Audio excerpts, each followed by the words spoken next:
Halo semuanya, balik lagi bersama kita di Kita Berbeda, kita dan gua Yogi. Gue Nathan. Kita balik lagi di sesi podcast Kitab. Di mana ayat-ayat horor akan menemani malam mencekam kalian.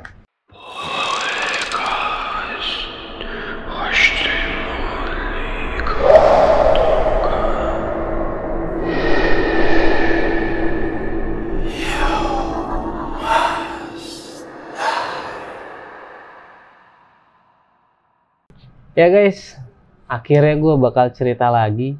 Sebenarnya sih ini satu kali take ya, yang minggu lalu gue pakai, sekarang juga ada lagi ceritanya. Jadi dua cerita dalam satu hari, makanya baju Nathan sama dan gue pun juga sama ya guys ya. Ya guys, buat kalian yang punya cerita horor, kalian bisa kirim ke email kita. Ya. Atau mau DM via Instagram. Betul Silakan sekali. DM. Kalian kalau misalkan punya cerita-cerita, kirim-kirim lah biar nggak kayak begini. Tapi tetap aja sih ujung-ujungnya juga bakal satu hari take juga, soalnya kan Bang Nathan tinggalnya jauh ya Bang. Oh iya. Mana tahu nanti ada yang tinggal sekitar Jakarta Timur atau Jakarta Pusat, kita Nah, bisa ketemuan. betul. Atau kalau yang dekat Tangerang bisa ketemu sama si Yogi. Betul. Jadi kita tinggal ketemu aja lah ya. Iya. Tinggal satu persatu aja. Oke, malam ini gue bakal ada cerita lagi. Ya bukan dari gue sih sebenarnya, dari Bang Nathan. Kira-kira cerita apa sih Bang Nathan? Nah, gini Bang, gue pernah jadi saksi ya, salah satu saksi di mana di Jogja itu, di salah satu daerah di Jogja. Oke. Tepatnya di pantainya. Pantai Jogja kan banyak nih. Oh, Nah, oke. ada di salah satu pantainya tuh di mana terdapat sebuah ritual yang dikhusus. Ya sebenarnya bukan dikhususkan, tapi waktu itu gue ngeliat ritual ini pada malam Jumat Kliwon Bang, kebetulan. Oh gitu. Karena Oke. gini. Jadi ini cerita tentang di pantai yang ada sesuatu-sesuatunya. Nah, ya. iya. Oke. Biar nggak penasaran, langsung aja kita dengar ceritanya. Oke Bang. Nah, jadi gini Bang. Pertama gue dapat cerita ini atau info Ya, tentang informasi. kuncen ya bahasanya. Kuncen pantai ini tuh dari saudara gue. Oke. Jadi saudara gue tuh kebetulan ngomong ke gue kayak gini. Nah.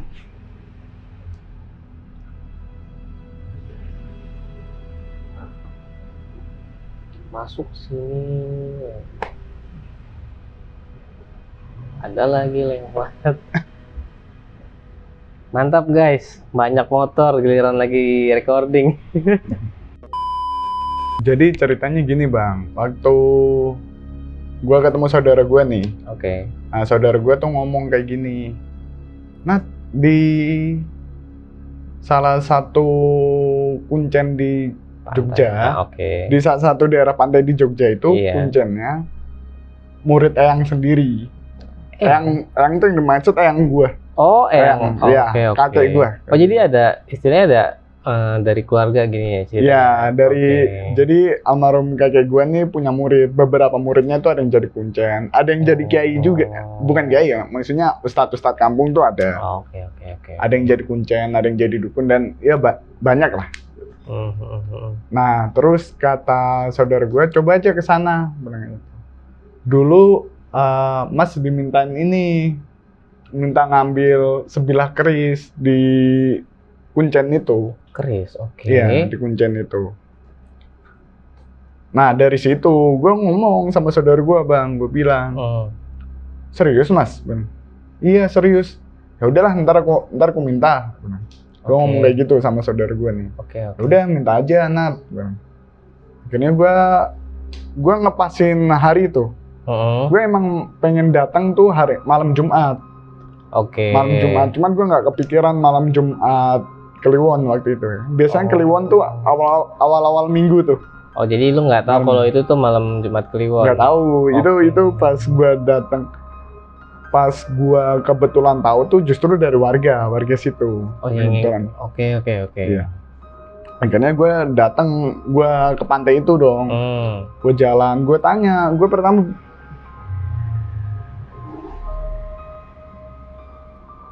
pertama Bang, gue kan ke warung.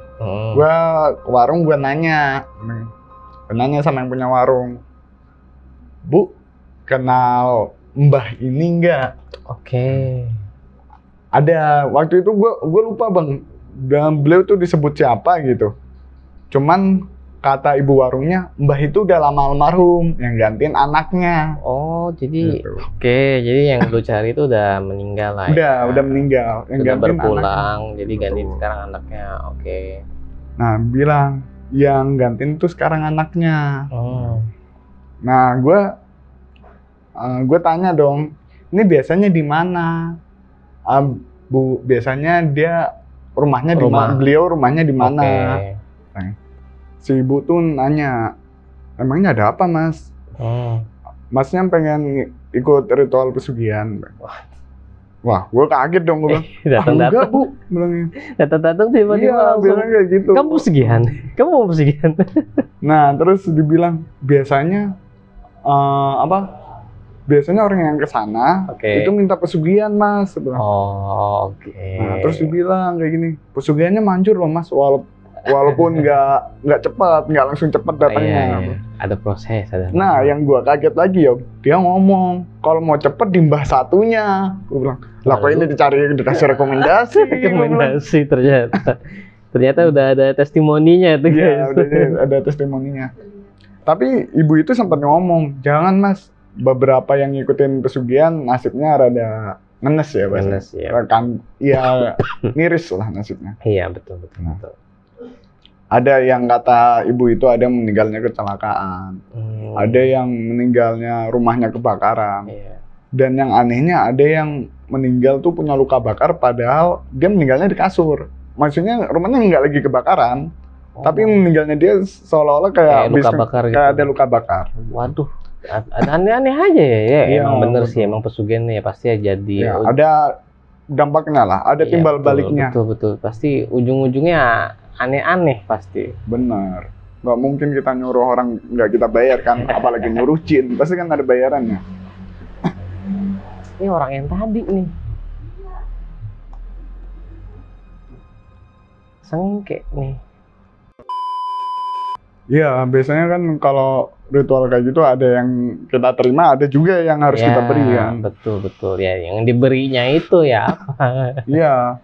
Dan konon kata si ibu penjaga warung ini, ibu ini ngomong, biasanya ritual ini makan tumbal itu keluarga. Waduh. Terutama anak yang tersayang, itu katanya harus pertama kali jadi tumbal katanya.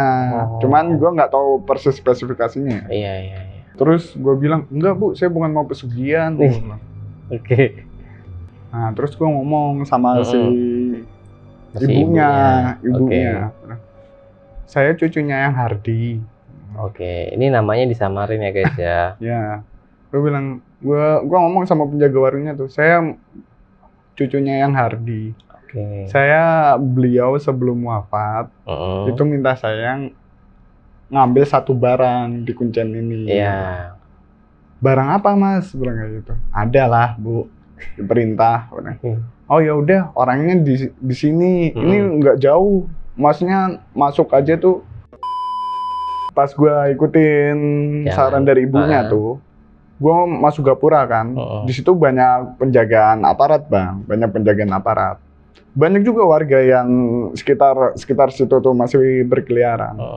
Tanya salah satu warga, Pak, Bapak tahu rumahnya Mbah ini nggak? Oke. Kata warganya, wah itu udah almarhum deh. Udah almarhum sejak tahun 2006 apa 2007. Waktu itu gue di sana 2019-an.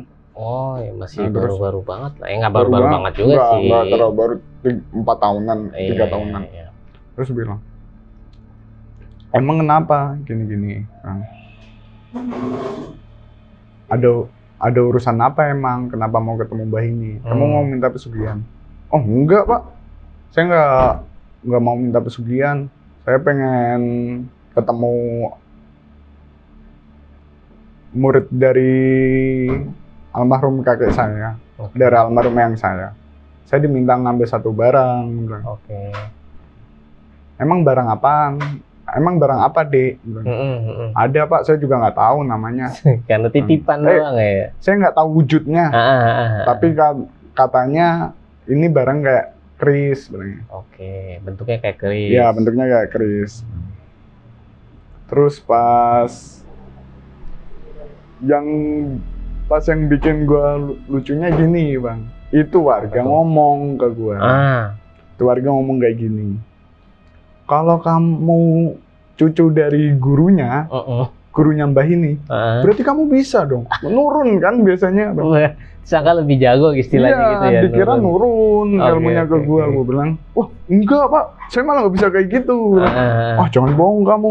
Kalau bisa saya juga butuh nih buat kerjaan saya biar saya cepet naik jabatan. Wah jangan sama saya Pak, saya emang nggak ngerti gitu-gituan. Malah jadi ini ya. Iya, itu promosi. Warganya ujung-ujungnya desak gua Bang, buat istilahnya gua ngebantu dia. Gua bilang, waduh saya nggak bisa Pak. Iya Bapak minta tolong Mbah itu aja lah. Dia mohon Bang, tolong bilang. Saya habis susah cari paranormal yang cepat lah bahasanya. Mungkin dia pikir karena gua cucu dari gurunya Kuncen itu lebih sakti. Ya lebih sakti lah. Gua bilang, oh nggak bisa Pak. Akhirnya karena gue juga ngeri ketemu bapak ini, gue cabut Bang, gue tanya warga lain, jawabannya sama. Walaupun akhirnya diarahin, kamu lewat sini aja, kamu lewat sini. Akhirnya ketemu tuh gue lokasinya, rame banget Bang, asli rame. Dan yang buat gue aneh, itu apa? Dia tuh pakai celana kayak mungkin training ya, kayak celana ini loh. Yang kayak gue pakai gini bukan training. Iya, kayak gitu. Ada juga yang pakai celana pendek, tapi semua serasi hitam. Celananya ya, dia nggak pakai baju. Gue pakai hitam tapi nggak begitu ya. Iya. Dia pokoknya celana bahan yang buat santai lah, bahan santai. Oke. Nah terus ada, tapi mereka nggak pakai baju. Mereka nggak baju, jadi telanjang dada. Oh gitu. Dan yang bikin gua kaget lagi, mereka tuh dikumpulin di satu lapangan luas. Oh jadi rame banget ya? Rame banget. Pernah gue tanya kan ke salah satu warga di sana, maaf ya, dalam tanda kutip mereka wanita penghibur. Oh oke. Ya mungkin halusnya aja. Nggak boleh. Jangan ditiru ya adik-adik. Tidak baik kata-kata seperti itu. Oke. Nah terus gue tanya Bang, Bu, bener nggak ini rumahnya Mbak ini? Bener. Nah, kamu mau ritual ya di sini? Oh enggak Bu. Emang kenapa? Iya, salah satu bagian ritual di sini kayak gitu. Hah? Gitu gimana? Iya, having fun, mungkin kasarnya having sex. Tapi sama di luar pasangan muhrim lah, kayak istri. Iya, memang istri, cuma istri. Kan kalau di Islam ada dua, istri dan budak. Cuman kan sekarang udah nggak ada budak, jadi cuman sama istri doang. Tapi di luar itu. Terus gue ngomong Bang, gue bilang, enggak Bu, saya kesini mau ketemu Mbah ini. Emang ada urusan. Urusan apa? Ya ada lah Bu. Tunjukin. Pas gue tegesin lagi Bang, duduknya mereka tuh gini. Tapi depan lupa. Yang buat gue kaget lagi apa Bang? Jajaran depan tuh 3-5 orang tuh, depannya tuh ada keris. Depannya tuh ada keris. Dan kerisnya itu nggak posisi tergeletak di tanah. Dia melayang, posisi di atas dupanya itu dia melayang. Oh, jadi melayang kerisnya? Melayang posisi. Gue ngeliat, gue negesin, kok itu keris melayang, gimana caranya? Gue sampai deketin mereka posisi tutup mata kan, semedinya tutup mata. Gue tegesin, gue giniin. Maaf ya, bukan gue lancang atau gimana, karena gue penasaran kan. Di atas kerisnya tuh gue gini, gue pikir ada tali yang nyambung kemana. Ada benang gitu kan. Ada benang. Bawahnya juga gue cek, nggak ada. Terus gue ngomong, ada salah satu penjaganya. Entah mungkin muridnya ya dia ngomong, mau ketemu siapa, mau ketemu Mbah ini. Gue langsung nyebutin nama anaknya dari murid yang itu. Iya kan karena udah meninggal kan. Ya udah meninggal Bang. Ada urusan apa? Saya diminta barang ini. Emang Mbah ngomong gimana? Ya, gue cuma ngomong, mbah saya, yang saya cuma ngomong, Le, tolong mintain barang ini, nanti kamu pegang. Nah, terus akhirnya si mbahnya ini datang. Oke. Ketemu sama mbah ini, Bang. Mbah ini ngomong, buat apa Le barang itu? Saya cuma diminta yang saya, Mbah. Jadi katanya yang saya disuruh minta itu ke mbah ini. Oh, itu nama almarhum bapak saya. Apa? Kalau kamu mau minta, kalau kamu mau ngambil silahkan. Kalau mau ngambil silahkan. Tapi itu katanya ada konsekuensinya. Ada resiko yang harus memang dihadapin. Oh? Iya. Terus gue bilang ke kuncennya, gue bilang, masalah mbah. Nanti biar gue hadepin lah. Biar saya hadepin, mbah. Ya udah, kalau kamu mau kayak gitu, dikasih. Nah, setelah itu barang di tangan gue, ada beberapa yang memang buat gue janggal lah. Oke. Jadi waktu itu kebetulan gue itu udah lepas dari kos gue ya. Dari rumah gue. Gue udah coba buat ngekos lagi karena terlalu sendirian gak enak lah. Iya, itu kalau misalkan kalian mau tahu itu yang minggu lalu ya guys ya. Cerita yang tentang rumah itu. Oke. Nah, biasanya mungkin beberapa orang pernah ngalamin ya, berangkat jauh lebih lama daripada pulang. Iya, betul. Ya, biasanya kayak gitu kan. Betul, biasanya pulang kerasa lebih cepat, tapi ini enggak, Bang.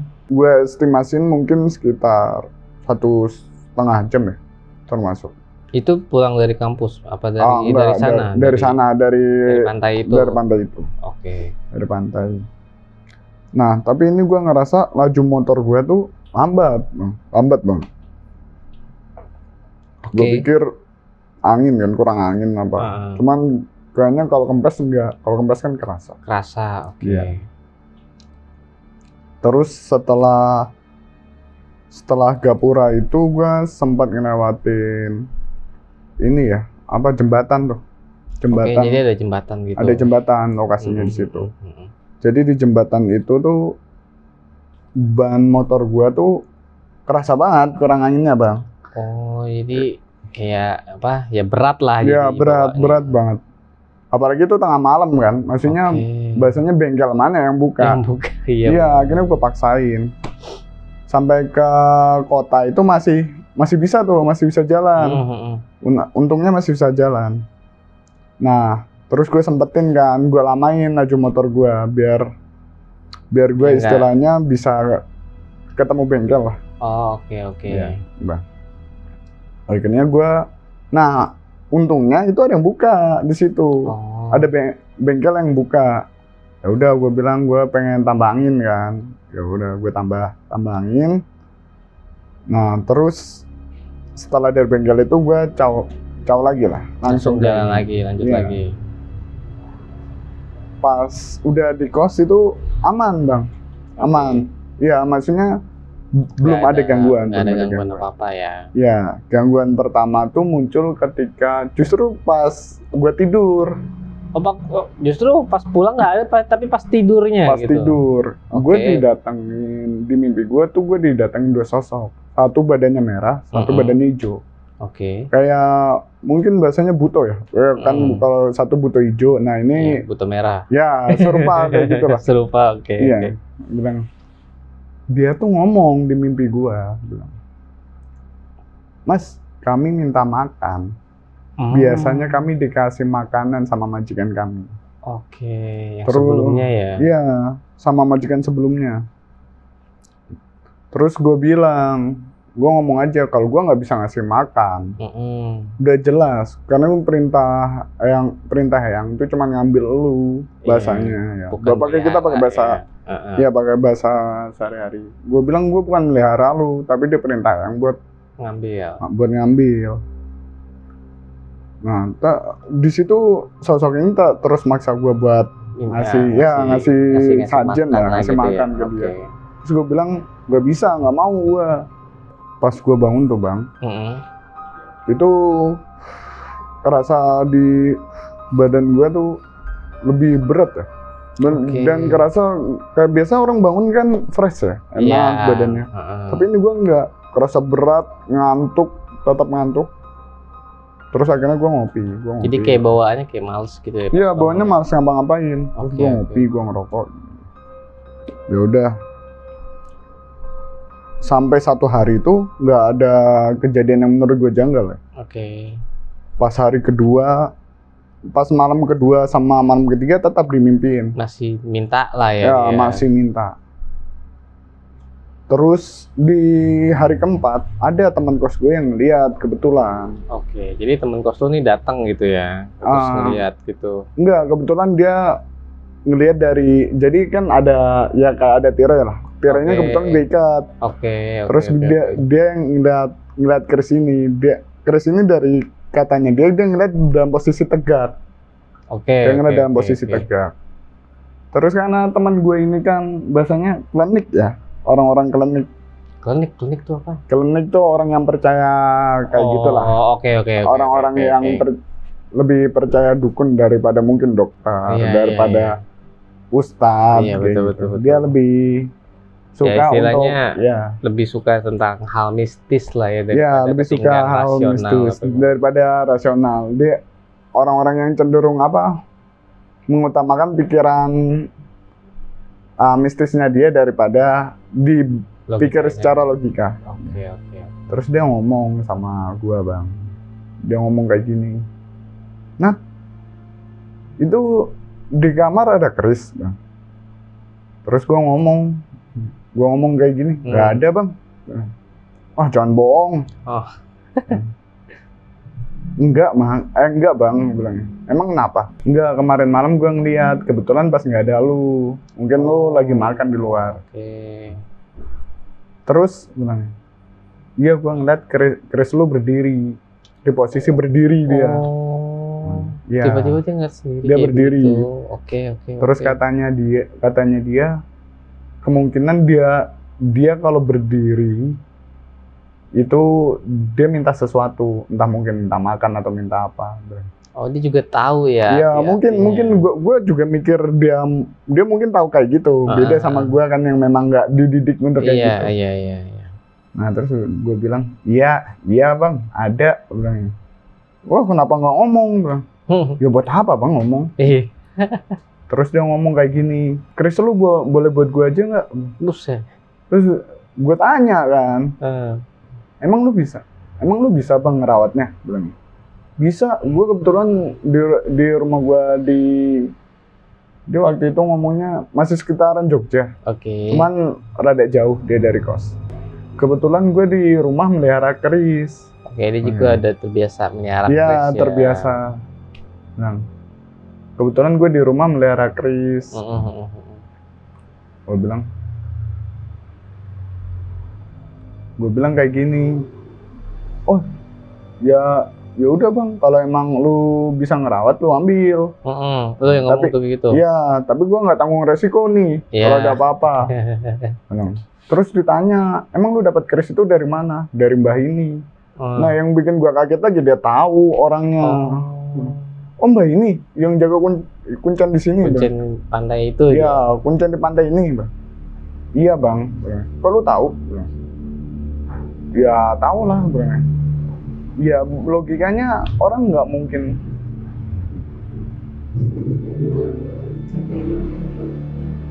Logikanya orang nggak mungkin tahu nama orang lain kalau belum pernah kenalan atau belum pernah kesana lah. Jadi dia belum pernah tahu lah. Paling kalau misalkan dikasih tahu orang bakal lupa gitu loh. Ya kayak bahasanya mungkin kalau gua tanya Yogi, yang punya podcast ini siapa sih? Yogi. Belum tentu seminggu kemudian dia inget siapa yang punya. Iya, betul. Apalagi itu kalau misalkan sampai bertahun-tahun kan pasti lupa. Pasti lupa, betul. Nah, dia nih ngomong. Nah, gua tanya kayak gitu kan. Lu tahu dari mana namanya? Gak apa-apa, gua tahu aja, Bang. Ngomong aja lu tahu dari mana. Terus akhirnya dia ngomong, "Iya, gua kemarin malam Jumat ke sana." Ya. Kita biasa ngadain ritual di sana. Lah gue kaget dong, gue bilang, lah berarti gue harusnya ngeliat dia. Cuman karena memang gelap kan, karena memang di posisi ritualnya tuh nggak dikasih lampu bang, jadi memang harus murni gelap. Gelap. Iya, maksudnya nggak boleh ada pencahayaan. Makanya di sana tuh ditutup tirai, nggak cuma satu tirai, beberapa tirai biar nggak tembus. Nah kebetulan juga gue bisa tahu sampai ada keris melayang, terus ritualnya gimana, itu gue ngintip dari bawah. Gue tuh kaget, ini kenapa ada tirai, kenapa ada ini. Gue ngintip, ternyata orang lagi semedi sambil telanjang dada. Dan di situ pun juga nggak cuma laki, ada juga perempuan yang maaf ya, dia cuma pakai daleman secara ini. Terus gue nanya, oh jadi lu kemarin ikut ritual? Iya, lu ikut juga Cak? Enggak, gue bilang. Lalu gue bisa dapat keris ini? Iya, disuruh yang gua. Oh, yang lu mbak ini? Maksudnya kuncian di sana? Gue bilang bukan. Terus siapa? Gurunya. Lah, lu cucu dari cucu dari guru kunciannya? Bapak kunciannya itu? Iya, gue disuruh yang gua minta. Terus akhir ini obrolan gue bilang ya udah kalau lu mau ngambil aja. Iya, kalau misalkan bisa ngerawat. Kalau misalkan bisa ngerawat, ambil. Nah kejadian itu akhir dari kejadian keris ini ya. Beberapa minggu kemudian dia tuh sempat ngalamin kecelakaan ya bahasanya. Jadi mobil waktu itu yang dia kendarai, mobil apa motor ya yang dia kendarai itu kebetulan kecelakaan. Dia untungnya nggak sampai koma, tapi sempat ada luka berat lah bahasanya, sampai ke sayat ya, bukan ke sayat, ke gores. Badannya kegores aspal. Tapi ya lumayan parah. Berat gitulah ya, lumayan berat. Ya. Oke. Terus dia cerita, akhirnya dia setelah ngalamin kecelakaan itu dia cerita beberapa kali kerisnya ini suka pindah tempat sendiri, tapi sekitar rumah. Jadi misalkan lu taruh di ruang tamu, tiba-tiba dia di atas. Gitu. Iya. Misalkan taruh di belakang rumah, tiba-tiba dia ke depan. Dan ada adiknya bilang dia ngelihat keris ini melayang sendiri. Astaga, jadi lebih aktif dia. Benar. Dan keris ini sempat masuk ke mimpinya dia, juga ke keluarga intinya dia, ke keluarga sekitar rumah tuh. Minta makan, minta ini, dikasih. Tapi dikasihnya itu bukan di malam tertentu, melainkan hampir setiap malam dia minta. Gitu. Makanya setelah kejadian itu dia awalnya mau mutusin balikin ke gue bilang nggak ada. Lah emang kenapa? Bukannya yang lu minta itu keris ada di tangan lu?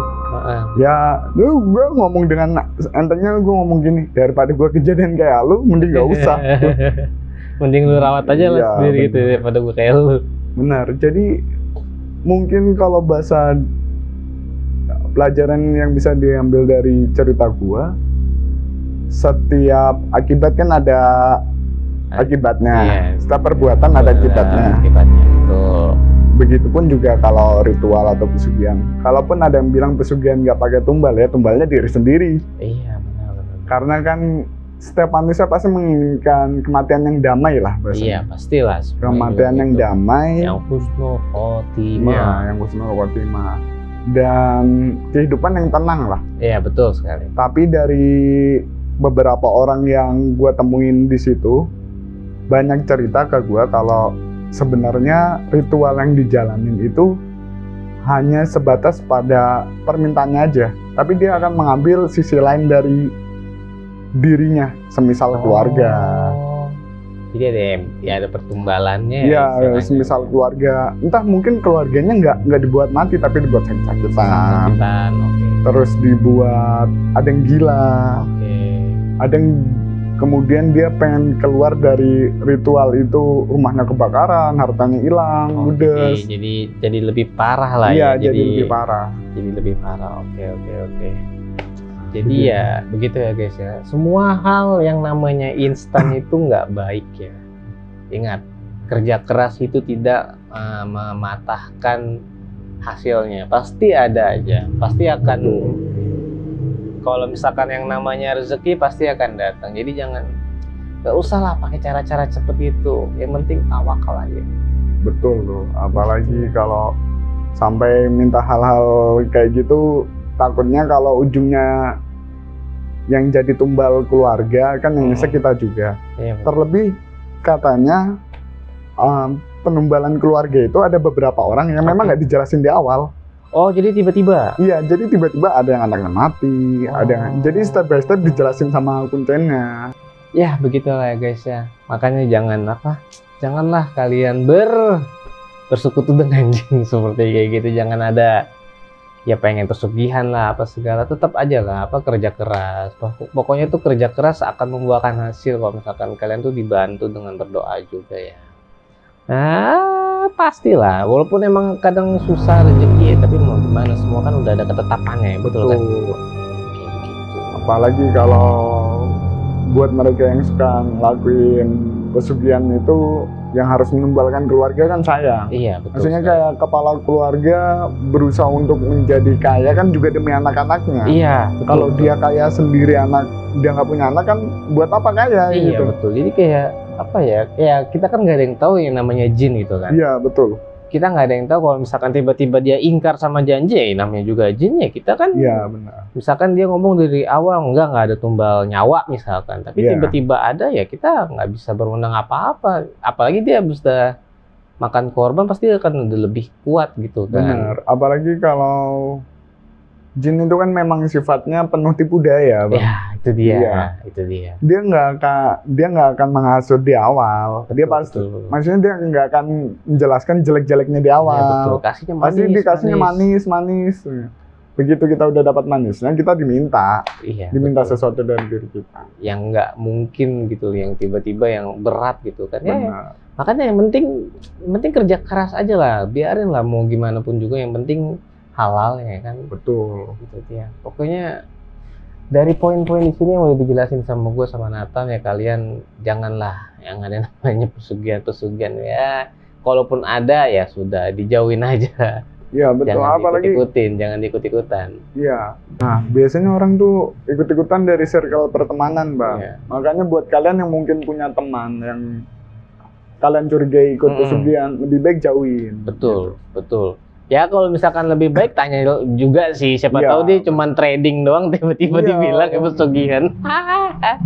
Tapi tetap trading juga nggak bagus, itu kan judi. Iya. Ya kan kalau investasi nggak masalah. Benar. Jangan sampai kejadiannya kayak di Depok, Bang. Gimana tuh? Orangnya kerja online, tapi tetangganya ngiranya dia pesugihan babi ngepet. Babi ngepet lagi. Iya, cuman gara-gara dia ngerasa tetangganya kaya, padahal nggak pernah keluar rumah. Iya, padahal mah dia kerjanya di rumah ya. Iya. Ya gitulah. Ya, tapi tetap apapun itu usahakan kerja dengan cara yang halal yang baik. Betul.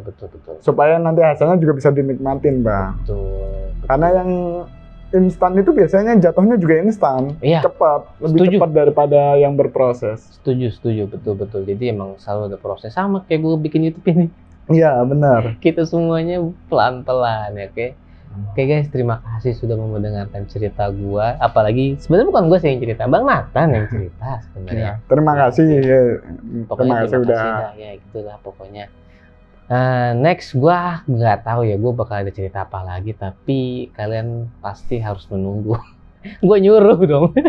Ya pokoknya kalian tunggu aja, kalau misalkan gue pasti akan ada cerita-cerita horor lagi, entah gue ntar bersama Bang Nathan atau gue bersama yang lain, ataupun terbalik Bang Nathan sama yang lain gitu loh. Jadi kemungkinan nggak akan sering ya, bukannya nggak sering, tapi karena Bang Nathan berjauhan, gue tinggal sama Bang Nathan, jadi kayak lebih di press gitu loh jadinya waktunya. Jadi kayak sekarang nih gue udah bikin 2 video ya kan, yang gue bilang kan yang videonya tuh yang minggu lalu udah gue bikin dan sekarang ada lagi. Kemungkinan gue nggak tahu kapan lagi ceritanya. Jadi kalau kalian punya cerita-cerita, kalian bisa kirim ceritanya di email kita berbeda. Emailnya ada di deskripsi. Oh iya, dan satu lagi Bang, biar kita semangat nyampein cerita, di subscribe. Oh, gitu. Betul sekali, subscribe, di like, share, and komennya juga, itu sangat membantu kita. Oke guys, terima kasih semuanya, dan kita akan balik lagi di Kitab Podcast. Di mana ayat-ayat horor akan menemani malam mencekam kalian. Bye-bye.